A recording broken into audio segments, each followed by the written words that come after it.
자, 소방공무원 수험생 여러분 안녕하십니까? 오소방 채널에서 소방공무원 강의를 진행하는 이종호라고 합니다. 자, 이번 시간에 폭염과 폭갱, 그쵸? 한번 저희 비교를 해보도록 하겠습니다.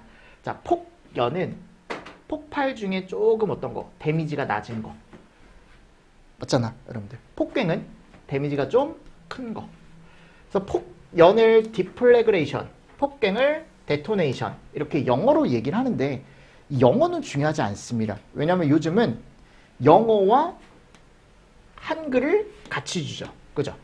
그래서 폭연은 중요한 게 뭐냐면 일반적인 화염 전파 형태래요. 그리고 미연소 가스에 대해 상대적으로 포인트가 뭐예요? 아음속. 그래서 제가 화염 전파 속도가 아음속, 음속보다 느리다 그랬죠. 맞죠? 자, 그리고 폭갱입니다. 자, 이번에는 여기가 보면 라디컬이 급격히 증가한대요. 그러니까 이게 뭐예요? 반응 속도가 급격히 증가한다. 기억하시죠? 그죠? 자, 그래서 정말 파괴적인 형태인데 많이 안 일어나요. 그리고 음속보다 높고 미연속 가스로 정말 빠르게. 그래서 내가 뭐라 그랬어요? 얘를. 맞죠? 그래서 아음속이냐 초음속이냐. 됐죠? 자, 폭발 압력은요. 10배 이하냐 10배 이상이냐. 그러니까 이거는 아음속이냐 초음속이냐만 알면 바로 그냥 가져갈 수 있는 거고, 충격파는 어디에서만 발생한다? 그렇죠. 폭갱, 무, 유. 그래서 폭연은요, 얘가 중요합니다. 물질 전달 속도.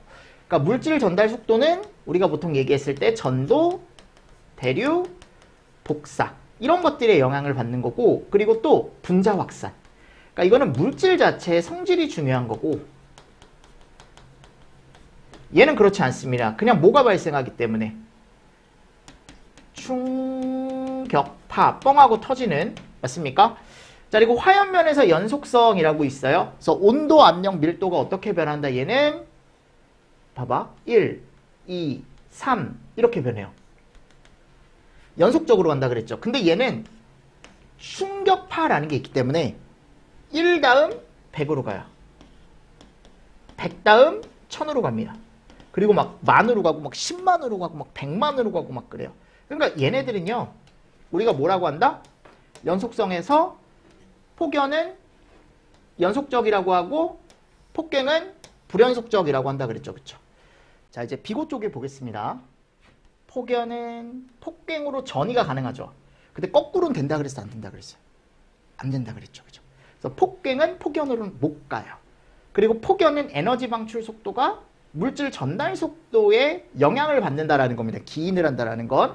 자, 폭갱은 에너지 방출 속도가 물질 전달 속도하고는 크게 관련이 없습니다. 왜냐하면 얘가 뭐가 발생하기 때문에, 충격파라는 게 발생하기 때문에. 무슨 말씀인지 아시겠죠? 요거 하나 잘 정리를 하시고요. 자, 그리고 폭갱 유도거리, 요 DID라는 게 있다 그랬죠. 그래서 DID는 폭연에서 폭갱으로 갈 때, 그죠? 요 사이의 요 거리, 얘를 우리가 뭐라고 한다? 유도거리라고 하는데, 요 유도거리가 짧아지는 조건이니까 이게 정말 빠르게 폭갱으로 갈 수 있는 요 거리를 얘기하거든요. 그죠? 그 시간이라고 생각하시면 됩니다. 그럼 얘가 짧아진다는 건 그만큼 폭연에서 폭갱으로 빨리 간다라는 거고, 폭갱으로 빨리 가면 좋은 거야 나쁜 거야 여러분들? 좋은 게 전혀 없죠. 그죠? 나쁜 거죠, 나쁜 거. 그러니까 이게 위험해지는 거, 위험해지는 거. 그래서 연소 속도가 빠를 때 빨리 넘어갈 수 있겠죠. 압력이 클 때 넘어갈 수 있고, 점화원의 에너지. 자, 이 점화원의 에너지는, 그죠? 얘랑 틀린 거예요. 최소 점화 에너지랑은 틀린 겁니다. 최소 점화 에너지는 불을 붙일 때 필요한 최소한의 에너지고, 이 점화원의 에너지는 뭐 여기 토치가 있다라고 한다면 이 토치에서 나오는 요 자체, 요 불의 에너지. 그러니까 이 불의 에너지가 크면 클수록, 많이 주면 줄수록 당연히 폭갱으로 빨리 갈 수 있겠죠. 됐습니까? 오케이. 자, 그리고 관지름이 작을수록, 이렇게 작은 거, 큰 게 있으면 얘가 훨씬 더 가스 속도나 이런 것들이 더 빠르겠죠. 그러니까 속도가 빠르니까 그냥 압력이 높아진다라고 생각하시면 돼요. 됐죠? 그래서 연소 속도 이런 것들 빨라진다라는 겁니다. 작으면. 그리고 얘가 이제 관 안에 이물질이 있으면 더 좁아지겠죠. 그런 식으로 생각하시면 된다 그랬죠. 그죠? 그래서 얘가 이제 DID가 짧아지는 조건 몇 가지 정리를 하실 수가 있으면 좋다라는 거. 자, 다음 이제 폭발 등급이라는 게 있습니다. 그리고 안전간격이라는 게 있다 그랬죠. 그래서 이거는 채울 수 있으면 되는데 1등급을 우리가 안전간격 0.6을 초과하는 거. 여기가 0.4에서 0.6. 그리고 여기가 0.4 이하. 그러니까 좁은 게 위험하다 그랬죠. 등급이 높고 좁은 게 위험하다라고 말씀을 드렸었고요. 0.6, 0.4, 0.6, 0.4 뭐 이런 식으로 채울 수 있으면 되는 거고 여기 종류도 애석하게도 제가 아이수 가장 높은 거 아이수 그죠? 아세틸렌, 이양화탄소, 수소 이렇게 3개 채울 수 있으면 된다라고 말씀을 드렸습니다. 오케이 됐습니다. 자 그리고 마지막 방폭 전기 설비입니다. 자 방폭 전기 설비는 이제 종류만 여러분들이 잘 알고 계시면 되죠. 채워보십시오. 6가지 5가지인가요? 5가지 제가 써놨나요? 그쵸? 5가지 채워보십시오. 첫 번째가 뭡니까? 유입 기름 속에 잠기겠답니다. 기름 속에. 자 다음 가스를 압입했대요. 그죠? 그래서 가스가 내부로 유입되지 않게 했답니다. 압력 방폭. 자, 세 번째 얘가 뭡니까? 안전층 방폭 구조고. 맞죠? 자, 그리고 네 번째 방폭전기 용기 내부에서 가연성 가스의 폭발이 발생한 경우 그 용기가 폭발 압력에 견디고 접합면 개구 자 외부의 가연성 가스에 인화하지 않게 했대요. 내부에서만 폭발을 하게 했다? 견디게 했다라는 거죠. 내압 방폭에 대한 거고 마지막에 갔을 때 얘가 뭐예요? 정상이나 사고 시에 절대 폭발하지 않는다라고 했죠? 그럼 얘가 뭐예요? 본질 안전. 무슨 말씀인지 아시겠죠? 네, 이 정도 정리를 해주시면 됩니다. 자, 이렇게 하면 챕터 1 뭐가 끝나냐면 연소가 끝나요. 자, 그리고 챕터 2에 뭐가 나옵니까? 이제 화재가 나옵니다. 그죠? 화재는 연소보단 그래도 조금 간단하게 정리가 가능하다. 학생들이 그래도 화재는 잘 하더라고요. 물어보면 문제는 연소야 항상. 근데 연소도 이제 시간이 지나면 여러분들이 숙달이 되면 충분히 어떻게 보면 문제 해결이 가능한데 화재도 마찬가지입니다. 화재도 한번 정리를 좀 해볼까요? 먼저 화재를 가기 위해선 뭘로 가야 돼? 우리는 거기 갔을 때 정의부터 봐야겠죠. 그죠? 그래서 화재의 정의부터 보겠습니다. 뭐라고 되어 있습니까? 사람의 의도에 반하거나 또는 고의 또는 과실에 의하여 발생하는 연소현상으로 자, 뭐 할 필요가 있다라고 했어요? 제가 소화할 필요가 있는 현상. 그쵸? 그래서 사람의 의도에 반하여 뭐 발생되거나 확대된 무슨 폭발 현상? 화학적인 폭발 현상이다 라고 되어 있습니다. 됐습니까?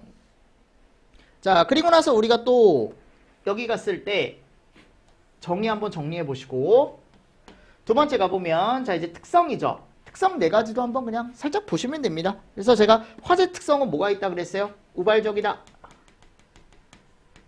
확대가 잘 된다. 모양이 있습니까? 전혀 없죠. 비정형성이다. 맞죠 여러분들? 자 그리고 마지막에 갔을 때 불안정하다. 4가지를 여러분들이 체크를 하실 수가 있어야 된다라는 겁니다. 제 말은. 됐나요? 너무 쉬운 내용이죠. 너무 쉬운 내용이죠. 됐죠? 자 그리고 소화 적응성에 따른 분류 이것도 나와주면 땡큐야 내가 봤을 때. 감사합니다 하고 맞추시면 돼요. A, B, C, D, K 그죠? 자 A급은 우리가 성상을 뭐라고 합니까? 얘를 무슨 화재? 그렇죠. B는 유리지 뭐. C는 전기잖아. D는 금속이잖아요. K는 주방화재잖아요. 식용유 화재잖아요. 너무 쉽다 그죠? 자 색상은 어떻게 됩니까? 백, 황, 청, 무 그치? 자 A급 특징 재가 남습니다. B급 재가 없어요. C급 통전 중인 기기화재고 금속화재고 식용유에 의한 화재다라고 되어 있었죠.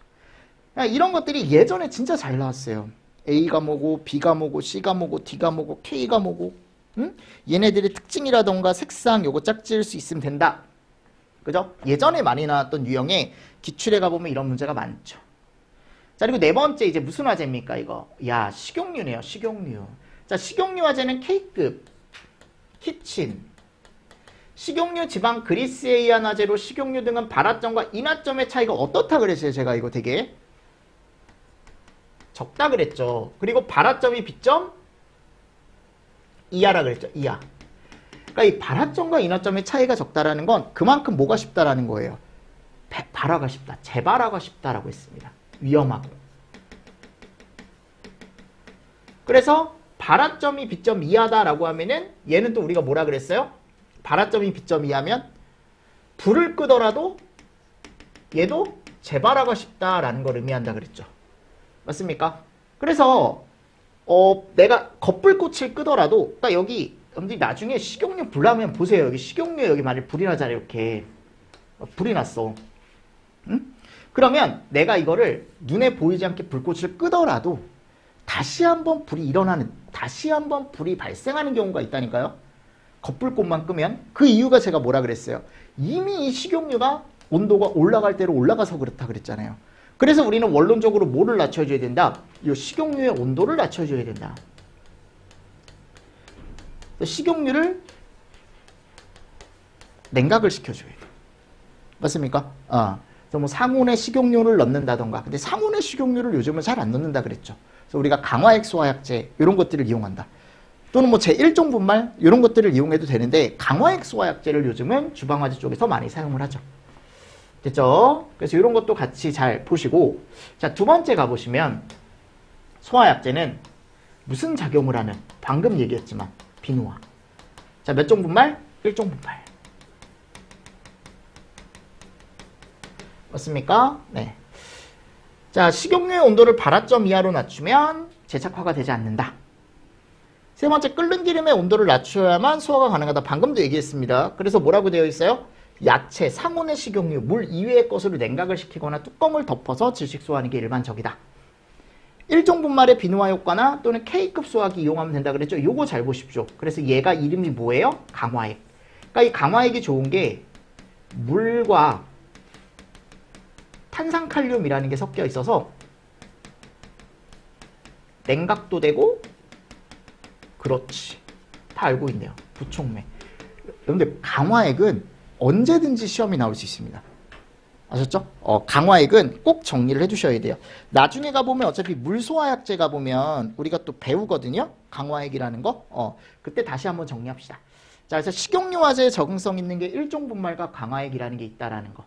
다시 한번 보시고 다음 위험물화제의 특수현상이라는 게 있어요. 특수현상. 그죠? 그래서 얘가 이제 위험물 탱크 쪽에서. 됐나요? 첫 번째 가보면 여기 정의에 봐봐요. 유류 탱크에서 탱크 바닥에 물과 기름의 에멀전이 섞여 있을 때 화재가 발생한대요. 그러니까 이게 여기 탱크가 이렇게 있잖아. 봐봐요. 여기 기름 탱크죠. 기름 탱크. 자, 기름 탱크가 있는데 여기 안에 뭐가 있대요, 지금? 이게 이 안에 물이 섞여 있는 거야. 그러니까 생각을 한번 해봐요. 여기 이제 불이 나요. 그럼 불이 나면 이 뜨거운 게 어디로 내려와요? 아래쪽으로 내려오는데 이게 아래쪽으로 밀고 내려온단 말이에요. 이렇게. 밀고 내려와요. 뜨거운 게 처음에 위만 뜨겁다가 얘가 점점 아래쪽으로 뜨거워지겠죠. 그럼 이 식용유 온도가 어떻게 될까요? 얘도 뜨거워지지 않을까요, 여러분들? 식용유가 아니고 이 물의 온도도 올라가겠죠. 그럼 물은 몇 도씨에서 끓어요? 100도씨에서 끓습니다. 이게 100도씨에서 끓으니까 이게 100도 이상이 되면은 얘가 수증기가 되면서 바깥쪽으로 튀어나와요. 그럼 위쪽에 있던 불이 어떻게 될까요? 바깥쪽으로 다 넘치는 거죠. 사람들이 죽는 거야, 이제. 응? 바깥쪽에 불이 나니까. 그죠? 자, 얘를 우리가 뭐라고 합니까? 얘를 우리가 이름을 뭐라 그래? 이거 모르면 안 돼요, 여러분들. 얘 이름이 뭐예요? 보일오버. 그렇죠. 그러니까 얘는 꼭 여기 아래층에 뭐가 있다? 응? 물이 있다, 물이 고여 있다. 이런 말이 꼭 있어야 돼요. 그리고 아래에 있는 물이 끓어 넘친다라는 말이 꼭 있어야 된다고. 됐나요? 근데 얘가 아무 탱크에서나 나타나는 건 아니다라고 했죠. 그래서 여기가 보면 다비점 유류. 그러니까 이게 여러 가지 비점을 가진 유류가 섞여 있어야 돼요. 그리고 밀폐 아니야, 여러분들. 무슨 탱크? 개방 탱크. 그리고 얘가 꼭 있어야 되고 이게 좀 필요하다. 연료층이라는 게 위쪽만 뜨겁다가 얘가 점점 어떻게 된다 그랬어요. 내가 아래쪽으로 점점 내려간다 그랬잖아요. 그 시간이 좀 필요하다라는 겁니다. 제 말은. 자, 발생 순서. 다비점 유류 유면에서, 그래서 우리가 이 유면에서 발생하는 화재 이름을 무슨 화재? 액면화재라고 합니다. 이 액면화재가 먼저 있어야 돼요. 그러면 위쪽만 뜨겁다가 얘가 점점 아래쪽으로 내려가요. 그러니까 처음에는 연료층이 이렇게 위쪽에 형성이 되다가 아래쪽으로 내려가는 거죠. 그래서 바닥에 도달하면 그 바닥에 있던 물이 순식간에 어떻게 된다? 100도가 되면 증발이 된다라고 말씀을 드렸어요. 그죠? 그럼 위에 있던 유리와 화염이 바깥쪽으로 분출이 되는 거죠. 됐나요? 네. 얘 이름이 뭐라고? 보일오버. 보일오버. 자, 이제 두 번째입니다. 두 번째. 고온층의 표면에, 자, 여기서 포인트는 뭡니까? 소화 작업으로 물이나 포를 주입을 했대요. 그랬더니 그 안에 있던 수분이 급격하게 증발하면서 유류가 탱크 벽면을 타고 나온답니다. 자, 얘를 우리가 뭐라고 하냐면 슬롭 오버라고 얘기합니다. 그러니까 슬롭 오버는 꼭 뭐가 있어야 돼요? 얘가 있어야 돼. 하층에 물이 있는 게 아니고 내가 소화 작업을 위해 물을 뿌렸다라는 거죠. 됐나요? 그러면 이 급격한 증발에 의해 거품 같은 게 나타나면서 그게 이제 열팽창을 해서 바깥쪽으로 나오는 현상을 우리가 슬롭 오버라고 한다. 그러니까 슬롭 오버나 보일 오버나, 보일 오버는 아래쪽에 물이 있다라는 말이 꼭 있어야 되고 슬롭 오버는 물을 뿌렸다라는 말이 꼭 있어야 되는 거예요. 아셨죠? 그래서 발생 순서 아래 건 한번 읽어보시고, 유류 표면의 온도가 물 B점 이상으로 상승을 한다. 이건 무슨 말이냐면 내가 지금 물을 뿌린 거죠. 그죠? 물을 뿌리기 전에 이미 물 B점 이상인 거야. 왜냐면 뜨겁잖아요. 그죠? 100도는 될 거거든요. 그럼 내가 여기다가 물을 뿌렸대요. 그랬더니 얘가 어떻게 된답니까?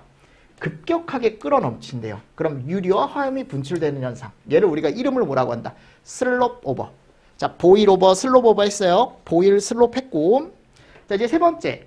점성을 가진 유류 표면 아래 부분에 물이 끌어넘치는 경우에 탱크는 유류만 넘쳤어요. 화재 발생이 안 난대요. 자, 얘 이름 뭡니까? 그렇죠. 프로스 오버. 프로스 오버. 됐나요? 오케이. 자, 네 번째. 위험물 저장 탱크 내에 저장된 사류 위험물의 양이 내용적의 2분의 1 이하로 충전되어 있다. 사류 위험물이 밀폐된 탱크 안에 2분의 1 이하로 충전이 되어 있다. 자, 이때 이 위험물 탱크가 폭발하는 현상을 우린 뭐라고 한다? 오일 오버. 가장 위험합니다, 얘가. 보일 오버나 슬롭 오버, 프로스 오버보다 얘가 훨씬 위험합니다. 자, 여섯 번째. 산불화재. 이거는 따로 보셔야 되는데 산불화재 종류가 제가 뭐가 있다라고 했습니까? 자, 어떻게 봐야 돼요? 나무가 어떻게 생겼어요? 이렇게 생겼죠? 보시면 나무가 이렇게 생겼어요. 여기 보시면 이 뿌리가 있고요. 그죠? 이렇게 돼가지고 잎사귀 있고, 그죠? 여기 이런 식으로 이제 있는 거죠. 자, 그러면 여기 밑에 가보면 낙엽층 아래 부식층에 축적된 유기물. 자, 여기 틀림없이 나뭇잎이 이렇게 쌓여있는데 요 사이에서 나는 거. 얘를 우리가 뭐라 그래요? 지중화라고 얘기합니다. 그리고 요 나뭇잎, 떨어진 나뭇잎이 타는 걸 뭐라 그래요? 지표화라고 얘기하죠. 그리고 여기 줄기가 타는 걸 뭐라고 하냐면 수간화. 그리고 위쪽에 여기 맨 위에가 타는 게 이름이 뭐예요? 수간화. 야, 이게 소방 쪽에서 산불화재는 잘 안 나와요. 왜냐하면 산불화재는 산림청 쪽에서 이제 불을 끈다라고 제가 예전에도 말씀을 드렸었고, 자, 이런 것들 그냥 참고로 좀 보셔라 라고 말씀을 드렸고, 산불화재 쪽에서 하나 보실 건 요거 비산화 또는 비화라고 하는 거. 얘가 가장 큰 원인입니다. 산불화재 확대. 그래서 얘가 뭐예요? 나뭇잎이 떨어져서 주변의 공간을 태우는 현상이라고 말씀드렸죠. 됐죠? 이거 잘 보셔야 됩니다. 자, 그리고 나서 이제 두 번째 가보면 뭐가 나오냐면 건물의 화재 성상이라는 게 나와요. 맞나요? 그러니까 건물은 우리가 뭐가 있어요? 내화 건물이 있고 목조 건물이 있다 그랬죠? 근데 두 가지 특징이 어떻다? 다르더라. 그죠? 그래서 그 두 가지를 조금 비교를 하실 수가 있어야 된다라고 제가 틀림없이 말씀을 드렸죠. 그래서 이 화재 성상을 보기 전에 이 두 가지 비교를 먼저 보셔야 되는데, 보실 수 있어야 됩니다. 자, 연료지배가 뭐고 환기지배가 뭐냐라고 물어본다면, 연료지배형은 이름에 있는 게 작은 거고, 그죠? 환기지배형도 이름에 있는 게 작은 거라 그랬어요. 연료량이 적은 거, 환기량이 적은 거, 가연물의 양이 적은 거, 산소량이 적은 거. 그럼 반대로 연료량이 적지만 환기량이 많은 걸 얘기합니다. 환기량이 적고 연료량이 많은 거. 반대로 생각해 주시면 된다. 그래서 연료량이 적고 공기량이 충분하대요. 얘가 무슨 지배요? 연료 지배. 맞습니까? 자, 연료량이 충분하고 공기량이 부족하대요. 얘가 이름이 뭐예요? 환기 지배. 자, 발생 장소는 얘는 무슨 건물? 이 연료 지배형 화재는 우리가 기본적으로 얘기했을 때 얘가 지금 공기량이 충분한 거죠, 그죠? 목조. 얘가 내화. 그래서 우리가 플래시오버 발생 전에는 일반적으로 연료 지배형, 플래시오버 발생 후에는 일반적으로 환기 지배형이 나타난다라고 말씀을 드렸습니다. 그리고 건물 화재의 성장 단계는 이런 게 있다. 근데 저희가 이제 목조 건물보다는 내화 건물 쪽으로 좀 보시면 된다 그랬죠. 그래서 이 그래프를 보실 수 있어야 되는데 그래프 자체는 어려운 그래프는 아닙니다. 그냥 이렇게 흘러간다라는 거죠. 내가 불이 나면 성장기에서 최성기로 가고 최성기에서 감쇄기 쪽으로 이렇게 이제 불이 흘러간다라는 거죠. 맞습니까? 그래서 플래시오버라는 걸 기점으로 플래시오버 전이 성장기, 플래시오버 후가 뭐? 최성기. 됐나요? 그래서 요 이름 알고 계셔야 되고요. 요 B점, 성장기와 최성기 사이에 뭐가 발생한다? 플래시오버라는 게 발생한다. 그래서 플래시오버 이전을 성장기라고 하고 플래시오버 이후를 최성기라고 한다. 그래서 성장기 쪽에서는 뭐가 발생한다? 연료지배형이라는 게 발생하고 초반에는 여기는 환기지배형이 발생한다 그랬죠. 자, 쭉 와요. 여기 C점에 오면은 이제 화재가 좀 떨어지는 지점이 있거든요. 여기 이름이 감쇄기. 자, 감쇄기 쪽은 일반적으로 가연물이 다 타버리기 때문에 연료지배형으로 가지만 훈소 상태가 유지가 된다면 환기지배형으로 갈 수 있다 그랬죠? 그럼 이 환기지배에서 우리는 어디로 이어진다? 뭘로? 백드래프트로 이어진다라는 것까지 여러분들이 정리를 하실 수가 있어야 됩니다. 그래서 아래에 있는 화재 성장 단계, 그죠? 성장 단계에 4가지가 있더라라는 겁니다. 그래서 성장기, 최성기, 감쇄기. 그러니까 여기 초기부터 해서 성장기, 최성기, 감쇄기. 뭐 이런 식으로 이제 가는 거죠. 맞죠, 여러분들? 자, 근데 여기 중간에 내가 아까 성장기와 최성기 사이에 뭐가 있다 그랬어요? 플래시오버가 있다 그랬죠, 그죠? 그래서 5단계로 만일 나타내고 싶으면 여기에 플래시오버가 나타나는 거죠. 여기 성장기, 여기 무슨 기? 최성기, 그죠? 그리고 얘네들의 각각의 제가 뭐가 있다 그랬어요?